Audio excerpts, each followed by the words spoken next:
Dedi sürat bırak, sürat. Allahu Ekber.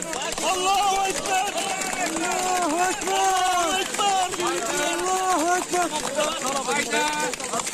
Allahu Ekber.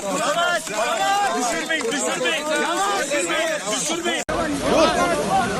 Yavaş, elleme, elleme. Elleme ya, oynatıyorsun beyler. Arkadaşlar koridoru genişlet. Bekle, açın. Koridoru genişlet. Allah'ın sana selam olsun.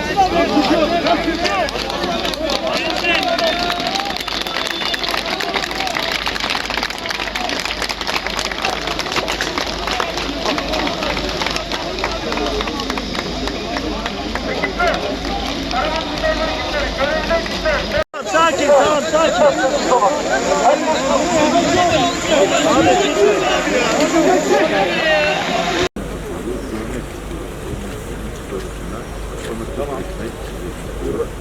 Ve bu müziği şu anda daha öne geldiği zaman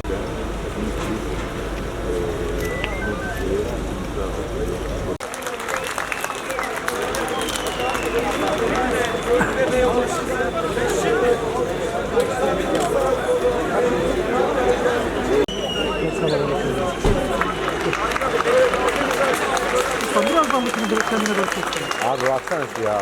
Ucuz altın oradaki var ya. Abi ya. Biliyor.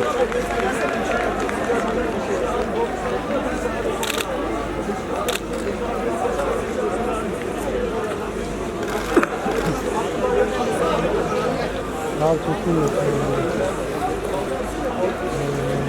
Öne doğru gidiyoruz bak. özellikle %100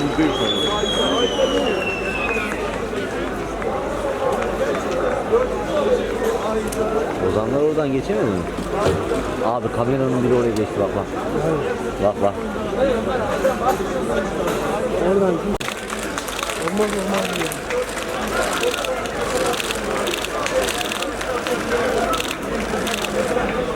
Hadi bir niye geçiyorsun? Burada bak çok güzel fotoğraf var. Hah çok güzel oldu. Abi çıkmayın oraya. Selamünaleyküm.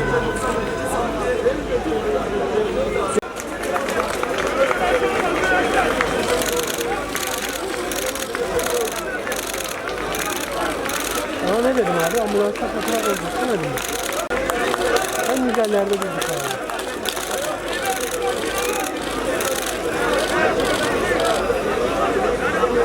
Yılabilecek en iyi yer burası. Görünmüyor ki abi. Abi neresin abi? Orada izin Yok abi ne bileyim.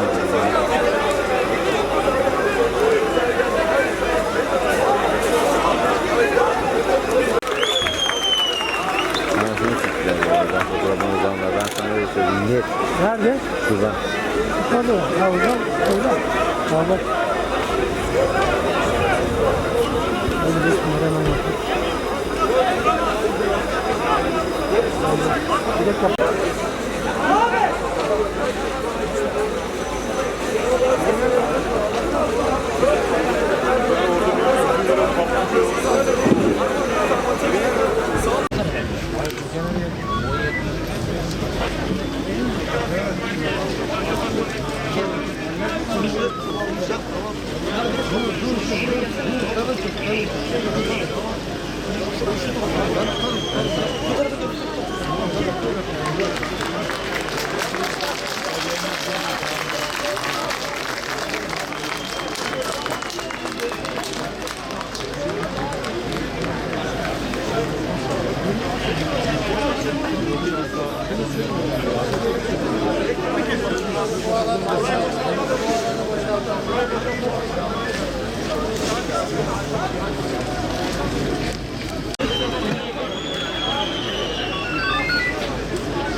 Ne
yaptın?